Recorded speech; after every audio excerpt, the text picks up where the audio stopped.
नमस्कार दोस्तों, आप सभी लोगों का स्वागत है आपके अपने चैनल जल विद्या में। जैसा कि आज इन्फॉर्मेशन आप सभी को मिल चुकी होगी कि बिहार एस्टेट का जो नोटिफिकेशन है वो जारी हो चुका है। चलिए जानते हैं इसकी पूरी जानकारी। सबसे पहले तो फॉर्म भरने की डेट क्या है, आखिरी डेट क्या है, एग्जाम डेट क्या होने वाली है, उसके बारे में बात करते हैं। आज इसका नोटिफिकेशन आया है, आपको पता होगा, जैसा कि 14 अगस्त को। फॉर्म भरने की जो डेट है वो 17 अगस्त से चालू होने वाली है। आखिरी डेट जो होने वाली है वो 31 अगस्त होने वाली है। और एग्जाम का जो बताया गया है वो अक्टूबर में आपका एग्जाम निर्धारित किया गया है। और इसके एडमिट कार्ड लगभग सितंबर के लास्ट वीक में आपके आ जाएंगे। अब परीक्षा के जो पैटर्न को पकड़ें तो इसमें ये एमसीक्यू बेस एग्जाम होने वाला है। इसका एक क्वेश्चन 1 नंबर का होगा। इसमें नो नेगेटिव मार्किंग यानी नकारात्मक अंकन नहीं किया जाएगा।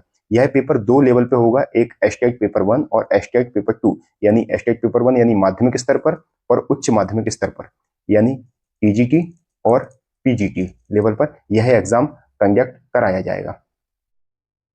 जो अंक होने वाले हैं वो 150 नंबर का पेपर होने वाला है। और ये 150 नंबर में क्या पूछा जाएगा? सबसे पहले तो 100 नंबर का आपका सब्जेक्ट पूछा जाएगा और बकाया जो 50 नंबर है उसमें पेडागोजी के सवाल पूछे जाएंगे। और इसका जो क्राइटेरिया रखा गया है बीपीएससी द्वारा, वो क्राइटेरिया रखा गया है पासिंग मार्क का। अगर जनरल का अपन देखें तो अगर जनरल का अपन देखें तो 50% यानी 75 नंबर लाना 150 में से कंपलसरी है। इसके जो नीचे नंबर आते हैं तो आप फेल माने जाओगे, आप टीआरई 4 के लिए एलिजिबल नहीं हो सकते। वहीं पिछड़ा वर्ग की बात करें तो 45% और अत्यंत पिछड़ा वर्ग की बात करें तो 42%, SC ST की बात करें 40%, दिव्यांगजन के 40 और महिलाओं के लिए भी 40%। यानी 40% का मतलब होता है 60 नंबर 150 में से लाना कंपलसरी है। अगली अगर अपन बात करें तो जो आयु का निर्धारण होने वाला है वो आयु का निर्धारण होने वाला है 1 अगस्त से होने वाला है। और 21 साल इसकी कम से कम एज रखी गई है। और 21 साल से कैटेगरीज वाइज 37 साल 40 साल रखी गई है। चलिए देखते हैं। सामान्य वर्ग का जो पुरुष है उसके लिए 37 वर्ष, सामान्य वर्ग की जो महिला है उसके लिए 40 वर्ष, ईडब्ल्यूएस और पिछड़े वर्ग के लिए 40 वर्ष और SC ST के लिए 42 वर्ष और दिव्यांगजन और भूतपूर्व जो सैनिक हैं उनके लिए 10 वर्ष की छूट का प्रावधान यहाँ पर रखा गया है।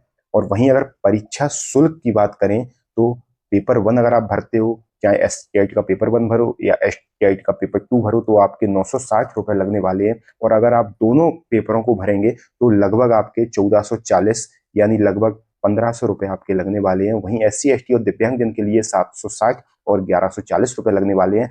और इसका भुगतान आप net banking, UPI, credit card कैसे भी कर सकते हैं, आपको वेबसाइट पे इसकी जानकारी मिल जाएगी।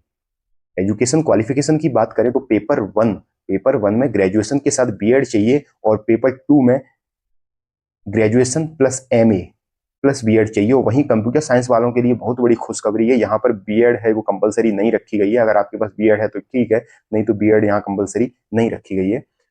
जैसा कि स्क्रीन पे आप देख सकते हैं, हम बता चुके हैं जो एजुकेशन क्वालिफिकेशन है पेपर 1 का ग्रेजुएशन प्लस बीएड, पेपर 2 का पीजी प्लस बीएड। वहीं एज का जो क्राइटेरिया है वो आप स्क्रीन पर देख सकते हैं, हमने इसको बता दिया है। अगला जो आवेदन आवेदन की जानकारी है वो आवेदन आप लोग संभल के करें, क्योंकि यहाँ पर 10th 12th स्नातक और पीजी और बीएड यहाँ इनके प्रमाण पत्रों की जो पीडीएफ है वो अपलोड होगी, छाया प्रतियां अपलोड की जाएंगी। तो आप इसको देखकर फॉर्म को संभल कर भरें। वहीं अगर आगे की बात करें तो एस्टेट में जो महत्वपूर्ण बातें होने वाली हैं, इसका एग्जाम 2 लेवल पर होगा, एस्टेट पेपर 1 और एस्टेट पेपर 2 हम आपको बता चुके हैं। यह 9वीं 10वीं के लिए होगा, यह 11वीं 12वीं के लिए होगा पेपर 2, जो कि सामने आपको स्क्रीन पर दिख रहा होगा। एक क्वेश्चन 1 नंबर का होगा, नेगेटिव मार्किंग नहीं होगी दोनों पेपरों में, और 150 नंबर का पेपर रहने वाला है। और आपको 75 या 60 नंबर लाना कंपलसरी है, तभी आप TRE 4.0 में फॉर्म भरने के लिए एलिजिबल होगे। धन्यवाद। आपको हमारी इन्फॉर्मेशन अच्छी लगी होगी तो please like, share and subscribe जल विद्या। धन्यवाद।